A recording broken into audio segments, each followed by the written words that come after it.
Senador Cássio, eu vim falar sobre saúde, mas vim falar sobre saúde política. A saúde das doenças nossas, a gente já vê todos os dias nas filas dos hospitais, na falta de remédio, na desagregação do sistema. Eu quero falar de uma saúde que a gente não vê a doença, ela parece meio invisível. E é essa a causa de quase todas as outras doenças do sistema político brasileiro, da democracia brasileira.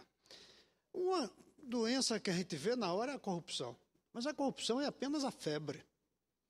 É a febre, aquilo que a gente percebe da doença. A doença está mais embaixo. Por exemplo, a mistura de Estado com governo, de governo com partido. Essa é uma doença que a gente está vivendo. Nós não conseguimos separar claramente o Estado brasileiro, na sua permanência de séculos, com o governo, que é um período de 4 anos, podendo repetir mais 4, mas nunca muito longo, e com o partido, que nem é Estado, nem é governo. Misturamos tudo. Essa mistura é uma causa da corrupção, porque um grupo chega ao governo e se sente dono do Estado e do governo. Ele está ali para exercer o governo, não para ser dono do governo, porque o governo passa pelo judiciário, passa pelo Congresso, não é só o poder executivo. Mas nós estamos vivendo isso. Essa mistura entre Estado, governo, partido é uma doença, e uma doença muito grave, que está provocando a febre da corrupção. Some-se a isso, essa mistura doentia, com o fato de que a maneira de escolher quem vai para o governo, a maneira de escolher os políticos, passa por campanhas extremamente caras e com financiamentos absolutamente, eu diria com clareza, indecentes. A promiscuidade entre governo e Estado faz com que o governo se aproprie, por exemplo, da Petrobras, que não pertence ao governo. A promiscuidade entre o governo e o partido faz com que o governo aponte para dirigir a Petrobras pessoas do partido, e não os melhores quadros da nação, que poderiam até ser do partido, mas não necessariamente do partido. É uma empresa do Estado. Não pode ser administrada pelo partido que está no governo.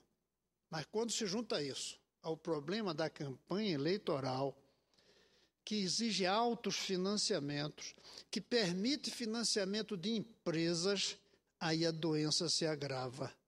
Porque, já que o partido tem direito de indicar quem vai dirigir uma instituição do Estado, e já que o partido precisa de dinheiro para suas eleições, aí começa a haver o que a gente está percebendo, que é propinas para financiar, eu até vou usar a palavra que está sendo usada legalmente, campanhas eleitorais. É uma doença. A mistura é uma doença, somada à maneira como nós fazemos campanhas, altos custos e relações promíscuas com o setor empresarial, faz com que a febre apareça. A febre, que é apenas o sintoma de uma doença mais profunda, da falta de separação entre Estado e governo, governo e partido, e do fato de que, para chegar ao poder no Brasil, precisa de muito dinheiro, e esse dinheiro pode vir de qualquer fonte, inclusive de empresas que vendem serviços ao Estado, não ao governo, ao Estado. Essa doença se agrava ainda mais, senador, quando nós percebemos a promiscuidade entre os poderes, onde está o mensalão. O mensalão é resultado de uma doença, a doença de que governo e Congresso passam a ser uma coisa amarradas, em que o governo quer ter uma maioria, que tem chamado por aí de república imperial, capaz de aprovar tudo com um trator que passa por cima das minorias críticas. E o governo passa a não ouvir as críticas. Isso é uma doença. Não ouvir críticas é uma doença gravíssima na política e nunca leva a bons resultados.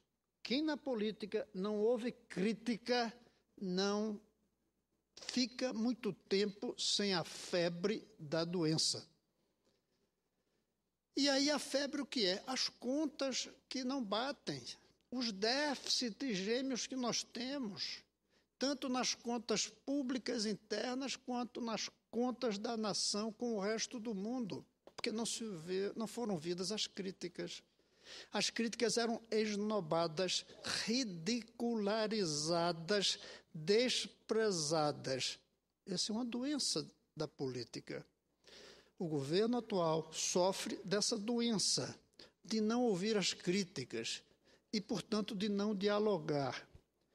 Isso funciona nos regimes autoritários, porque o governo tem todo o poder, por exemplo, de prender quem critica, em primeiro lugar. Segundo, se surge um desequilíbrio fiscal, a ditadura não precisa pedir apoio de ninguém para aprovar o fim dos direitos sociais. Faz um decreto, nem lei precisa.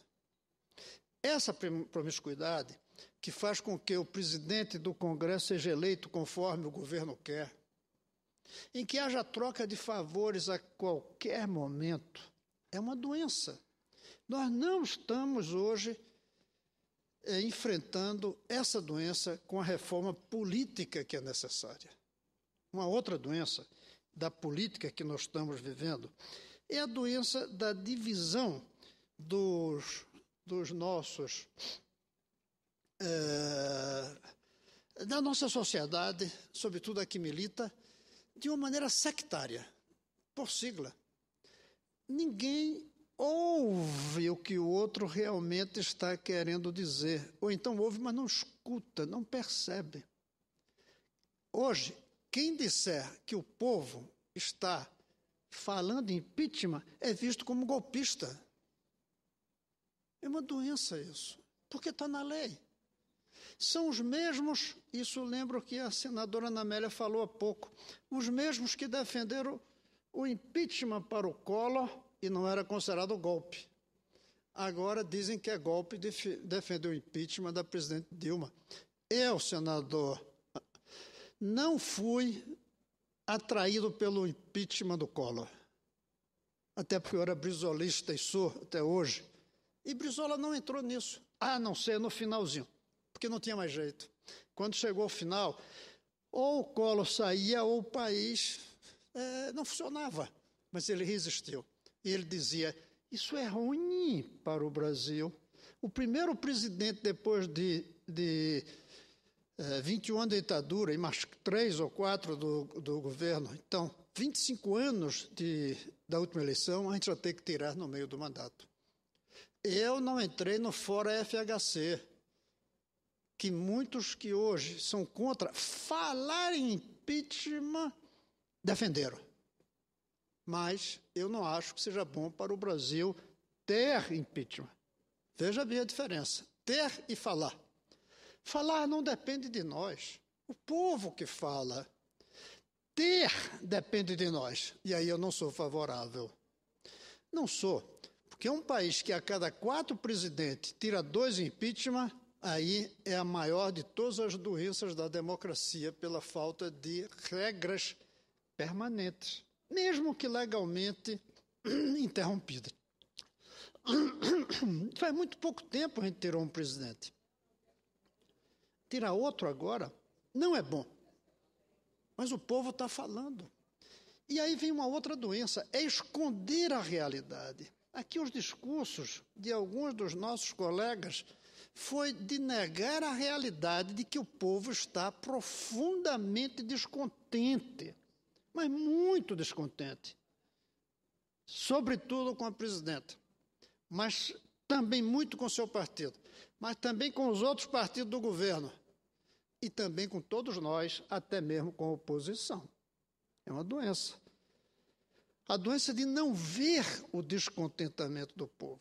Essa é uma doença muito perigosa. É a doença de você não ver a febre que o doente tem. Aí, quando você quer consertar, quer retomar a saúde, não dá mais tempo. Por isso é preciso falar, é preciso enfrentar, é preciso discutir, é preciso saber por que está se falando nisso. E se está falando nisso, senador Cássio, por uma outra doença. É a doença de se falar uma coisa na campanha para fazer outra no governo. É uma doença. A doença de submeter-se à ditadura dos marqueteiros e depois à ditadura dos financistas. Embora aqui eu quero dizer que se tem uma coisa que eu respeito a ditadura, chama-se aritmética. E finanças públicas tem muito a ver com aritmética. Aí não adianta reclamar. Duas ditaduras, senador, que não tem como enfrentar. A aritmética e a lei da gravidade.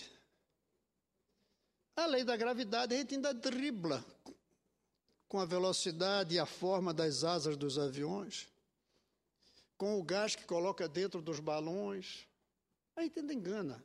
A aritmética é mais difícil, inclusive a financeira. A gente pode dizer, não respeita, aí depois paga com a inflação. Mas paga. É como saltar de um prédio achando que vai ganhar a lei da gravidade. Salta. Mas só dura uns 3, 4 segundos. Na política fiscal, você gasta mais do que arrecada, mas só dura alguns anos. E aí se esborracha, como quem pula de um prédio. Então, essa é uma doença que foi usada na última eleição e que é a causa primeira, eu diria hoje, do descontentamento. Eu diria que a corrupção na Petrobras é a segunda causa, porque ela já existia na eleição. E o povo votou no governo. Então, não é essa a primeira. Embora ela tenha se ampliado de tal maneira, como de ontem para hoje, novas informações que nos abalam, mas a causa mesmo é a duplicidade do discurso. Sobretudo que o discurso que é feito hoje foi usado contra os adversários. Poucas semanas atrás, 15 semanas atrás. Então, essa é uma doença. Eu acho que também é uma doença a gente ficar nesse sectarismo obscurantista que não permite a racionalidade funcionar. A racionalidade não está funcionando. As pessoas estão olhando o mundo, e tem um pouco a ver com o seu discurso, senadora Ana Amélia. As pessoas militantes estão olhando o mundo como se fossem conforme está dentro da cabeça delas. Eu recebi uma mensagem um desses dias perguntando qual é o seu lado. O seu lado significa é PSDB ou é PT. O meu lado, senador, eu escolhi quando eu tinha 20 anos e entrei no processo político com duas pernas. A perna da democracia e a perna da transformação social. Porque há muitos democratas que dizem, basta o processo levar que a sociedade melhora. São os liberais. Eu acho que, além da democracia, é preciso fazer transformações sociais. Eu não mudei. Continuo defendendo que o Brasil precisa de transformações. E continuo defendendo que o caminho é a democracia. Respeitando a Constituição e, de preferência, respeitando os mandatos e fazendo as transformações. Posso até ter evoluído, porque o mundo muda sobre onde está a transformação.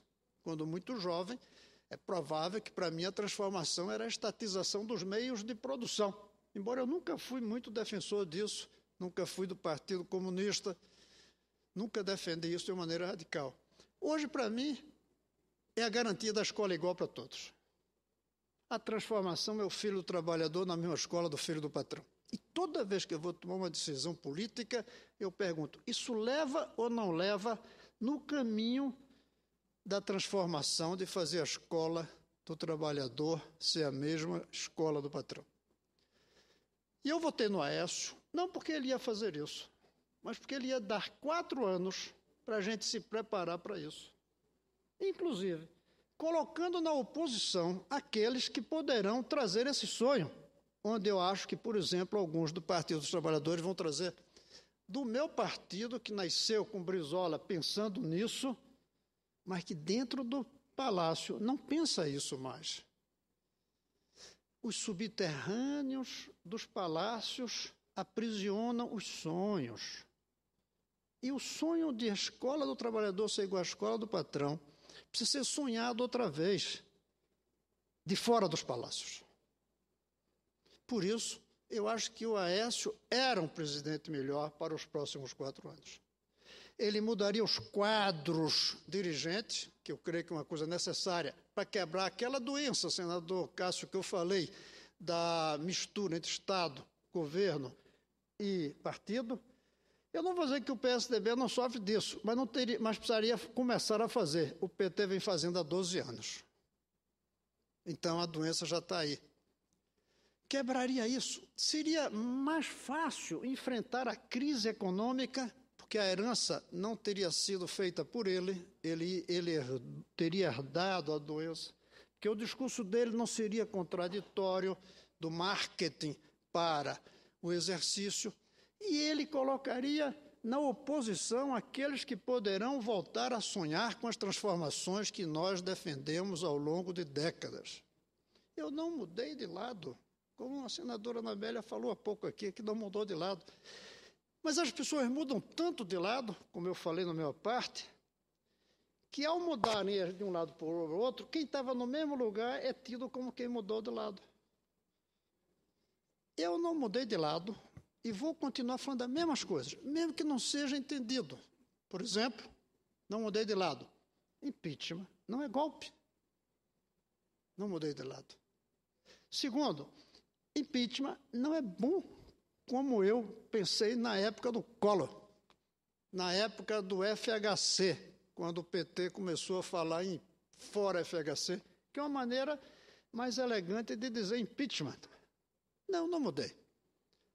Mas, hoje, o governo não está satisfazendo. O povo está percebendo, está descontente. Só tem um jeito. As pessoas continuarem nas ruas, gritando o que elas quiserem. Eu não vou dizer que gritem impeachment, mas não vou dizer que gritem outra coisa. Elas gritam o que elas querem. E nós, que somos os líderes, temos que ouvi-los e entender e formular caminhos. E não estamos formulando. E essa é a última, antes de passar a palavra, senador Amélio, essa é a última da doença. Nós não estamos formulando caminhos, senador. Estamos paralisados. Não é essa paralisação menor de não saber quem vai estar em comissão, quem vai ser presidente de comissão. Isso é uma paralisação menor do Senado, da Casa. Eu falo a paralisação de dizer para onde é que a gente quer ir. Quem está no governo não quer que o impeachment prospere, mas não está dizendo como é que vai fazer para o povo voltar para casa sem pedir isto. Não estão dizendo. E nós, que não estamos satisfeitos com a maneira como o governo vai, não estamos dizendo exatamente o que é que a gente quer que o governo faça. É verdade que deveria partir do governo um gesto de ouvir os críticos. Eu paro de falar em oposição. Eu falo aos críticos. Até porque está cheio de crítico lá dentro do PT. Está cheio de crítico lá dentro que não está sendo ouvido também. Está na hora da presidenta sentar com os críticos. Isso que chamam de pigs, essa imprensa, está na hora de sentar com essa imprensa que critica e ouvir o que é que tem a dizer. De repente, um deles tem razão.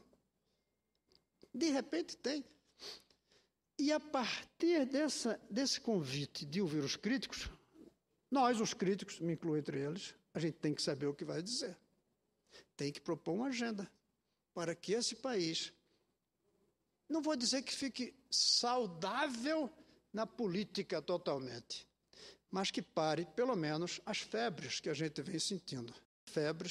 A febre da corrupção na Petrobras, a febre da promiscuidade, a febre que a gente vê da quebra nas contas públicas, todas essas febres de uma doença maior, que é uma política que é feita sem compromisso claro com os interesses do futuro do país, do futuro da nação. É isso, senhor presidente, que eu gostaria de chamar a atenção aqui hoje. Falar de saúde, mas a saúde para tratar da doença da política no Brasil, sem o que o país não vai funcionar bem, e aí o país, sim, que fica doente. Senador, era isso, senhor presidente, mas eu quero passar a palavra para a senadora Ana Amélia, que me dá muito orgulho em fazer uma parte. Eu começo exatamente pelo final, quando Vossa Excelência exorta a uma atitude, eu diria, de tolerância e inteligente de parte do governo, no sentido de chamar aquelas pessoas que têm essa visão crítica da realidade, muitas delas estão dentro do próprio governo. É só ler o que disse a senadora, nossa colega Marta Suplicy, até ontem ministra da Cultura, que expôs os dilemas enfrentados pelo governo. Mas veja só, a intransigência impede esse exercício democrático de conviver com quem pensa diferente ou quem tem, como nós, senador Cristóvão, posições críticas com base na racionalidade, com base no entendimento das necessidades que o nosso país tem. E a mídia, quando faz as críticas fundamentadas, o que o governo reage? Como o governo reage? Regulação da mídia, ameaça. O que é a regulação da mídia? É ter presente sempre um tacão e uma ameaça de regulação da mídia, porque não está satisfeito com o que a imprensa está dizendo. Então, não é este o comportamento adequado no regime democrático de um governante, mas sim buscar este entendimento possível, sempre mantidas as divergências de opinião, no sentido de construir. Então, a atitude de intolerância na convivência com quem pensa diferente também agrava a situação de conflito que nós estamos vivendo neste momento. É o seu caso, é o meu caso. Então, nós não temos ambiente para um entendimento. Os próprios membros do partido do governo, hoje, já nem é a boca pequena, já escancaradamente demonstram essa insatisfação exatamente dessa falta de diálogo. O pior na política, senador, o pior na política é a soberba. É a soberba. É não entender que conversar não vai abrir mão dos seus dogmas, da sua doutrina, do seu ponto de vista. O senhor não vai abrir mão das suas posições ideológicas, seja quais forem, mas permite, sim, oxigenar a atitude e o comportamento. E a convivência. A gente está vivendo uma contradição em todos esses processos políticos. Enquanto isso não mudar, as atitudes, isso depende muito da ação de cada líder das instituições democráticas de nosso país, da presidente, dos líderes do Congresso Nacional, do Poder Judiciário, do Ministério Público, isso, uma convivência que tenha um mínimo de racionalidade, de respeito mútuo, para acolher as contribuições que, com toda a responsabilidade, Vossa Excelência, o senador Cássio Cunha Lima, líder da oposição aqui, tem, eu, como senador independente como o senhor, também tenho, meu partido está na base do governo, o seu também, mas tenho atuado aqui de maneira a também não depender do governo para ter coerência, nenhum cargo, nada, por conta disso. Então, eu queria cumprimentar a Vossa Excelência por sempre trazer uma reflexão na tribuna que nos permite pensar mais sobre o nosso país e os dilemas que a nossa nação está vivendo. Muito obrigado e parabéns. Obrigado, senadora. Nós estamos num tempo, outra doença, em que as pessoas querem saber apoio ou não apoiam. As pessoas não querem saber eu penso dessa maneira. Eu me recuso a apenas apoiar ou não apoiar. Eu penso. E ao pensar, eu apoio ou não apoio. Primeiro eu penso. As pessoas perderam esse gosto. As pessoas querem saber de que lado está no sentido de apoia ou não apoia. E não de que lado está no sentido de qual é o conjunto das suas ideias, qual é o conjunto das suas propostas. Aí sim que é o lado que importa. Hoje você está do lado que apoia ou do lado que não apoia. E, de repente, mudam os lados. E aí a gente cai nesse caos, sobre a imprensa. tenho sido muito criticado e acusado porque saiu uma matéria na imprensa dizendo que eu era a favor e estava insuflando o impeachment. Não é verdade isso. Eu estou apenas dizendo que não é golpe e que o povo tem direito de falar. Mas eu vou culpar a imprensa porque botou isso? Não. Eu falei de alguma maneira que foi mal interpretado. Então eu cometi algum erro de linguagem ao me falar e que vem aqui me explicar. Mas querem proibir que a imprensa diga as coisas conforme ela interpreta. E aqui e ali erra, mas é porque nós criamos algum tipo de erro. Sobre isso também dos críticos internos. Olha, não tem ninguém aqui nessa casa que defenda mais o governo Dilma do que a nossa colega Gleisi. Mas ela apresentou uma emenda agora, na medida provisória, que vai contra a proposta do governo. Os analistas estão mostrando no que se refere a não cortar certos direitos que o governo considera necessários para o ajuste.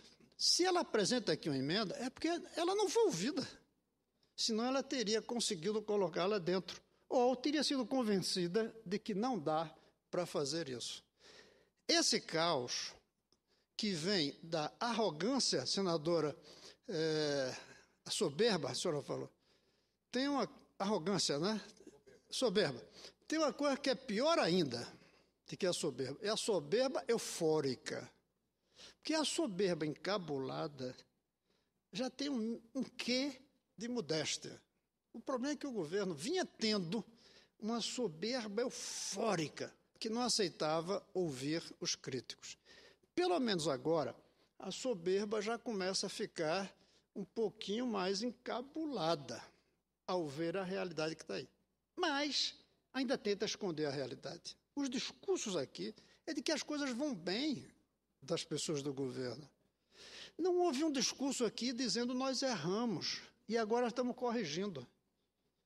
E queremos o apoio de vocês para corrigir os erros que cometemos, porque nós ganhamos a eleição e temos que ficar mais 4 anos. Não assumem que houve erro por causa da soberba. E é uma tragédia. A soberba aprisiona e a euforia cega. O governo ficou eufórico e não viu os problemas que estava construindo. Agora, com a soberba, mesmo sem a euforia, não está querendo reconhecer que cometeu erros. E aí impossibilita o diálogo. E o povo, por falta do diálogo, que nós deveríamos, pelo menos, ser representante deles, o povo vai para a rua. E querer impedir o povo de gritar, isso sim que é golpe. Isso sim é golpe. Isso eu falei. O jornal colocou e nisso está certo. Impedir o povo de gritar é golpismo. Vamos convencer o povo de aplaudir em vez de gritar. Isso depende das ações que forem tomadas e do diálogo que for feito. É isso, senhor presidente, senador Cássio, que eu tinha para colocar.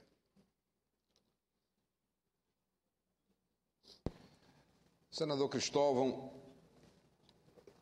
acredito que nesta sexta-feira de carnaval, como o povo brasileiro costuma definir, já nos aproximando do encerramento da sessão, mais do que um pronunciamento, eu tive a honra de testemunhar uma aula. Na tribuna não estava talvez o senador Cristóvão Buarque, mas com todas as suas características, o professor Cristóvão Buarque, que nos trouxe uma reflexão extremamente lúcida. Aliás, a lucidez tem caracterizado a sua atuação na política brasileira, com uma visão crítica, uma observação sempre na vanguarda dos acontecimentos e suscitando o Brasil para debates que são extremamente importantes. Eu vou usar uma expressão que era muito própria de Leonel de Moura Brizola. Vossa Excelência vem de longe. Brizola usava muito essa expressão. Eu venho de longe. E vindo de longe, a contribuição que é dada nesse instante, nesta reflexão do grave momento do Brasil, com certeza engrandece não apenas a sua trajetória, mas também contribui para que possamos chamar o feito à ordem. Nesta casa não há golpistas. Nesta casa há, sim, homens e mulheres que se preocupam com os destinos do Brasil. Quando, no decorrer desta semana que se encerra, também ocupei a tribuna do Senado como líder do PSDB nesta casa e deixava claro, em primeiro lugar, que queda de popularidade não é razão para o impeachment. Nós temos uma Constituição que, no seu artigo 85, trata das responsabilidades do presidente da República e temos a Lei 1079, que detalha os procedimentos do chamado impeachment. E não há, nem na Constituição, nem na lei, qualquer previsão que um presidente da República ou uma presidente possa ser impedida do exercício do mandato por queda de popularidade. E disse isso como líder da oposição, como líder do PSDB.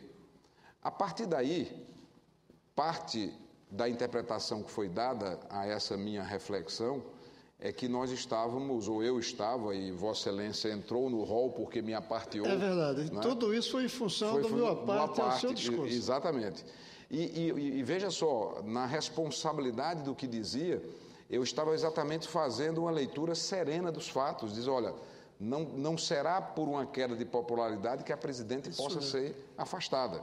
E Vossa Excelência fez uma parte dizendo de forma muito clara, nós não estamos aqui falando do impeachment presidencial, mas o povo brasileiro nas ruas está falando. A partir daí, criou-se, na reação do governo, infelizmente, na tática do embate, uma postura e um discurso que tanto eu como Vossa Excelência estaríamos defendendo o impedimento da Presidente da República. Posso dizer, como já reafirmei da tribuna do plenário, que o PSDB não tem na sua pauta o impedimento da Presidente da República. Não está na agenda do PSDB esse tema. Agora, nós não podemos deixar de discutir os graves problemas que o país vive. Nós não podemos deixar de fazer a crítica e não cair com essa análise perfeita que Vossa Excelência fez no sectarismo obscurantista. É perfeita a expressão.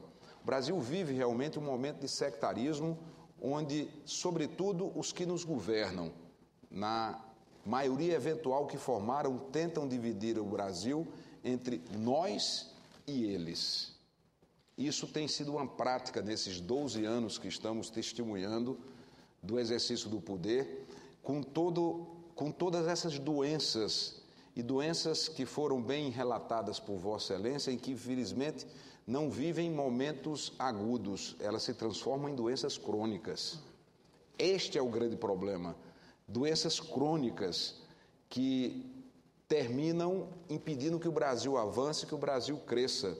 E dentre essas doenças crônicas que temos na nossa sociedade, é a confusão e a mistura permanente do público com o privado. Não se consegue distinguir claramente o que é público e o que é privado, e quem está no exercício do poder tenta confundir esses dois espaços, o que é o caminho certo e seguro para a prática da corrupção. Portanto, eu quero cumprimentar Vossa Excelência. Foi muito oportuno esse encontro que tivemos nessa sexta-feira, porque foi a partir de um pronunciamento de uma parte de Vossa Excelência que toda essa onda de atribuição de postura golpista, de defesa do impeachment foi feita. Nós não podemos ter uma palavra ou um procedimento que está escrito na nossa Constituição criminalizado. O que tentei fazer foi furar uma bolha, e Vossa Excelência também contribuiu com isso, porque é inegável. Quem nos assiste hoje pela TV Senado, nesse instante, sabe que o povo brasileiro está, sim, tratando do tema e que nós devemos ter muita serenidade, não para abrir o caminho para o impedimento do exercício de um mandato, mas para as soluções dos problemas que o Brasil precisa.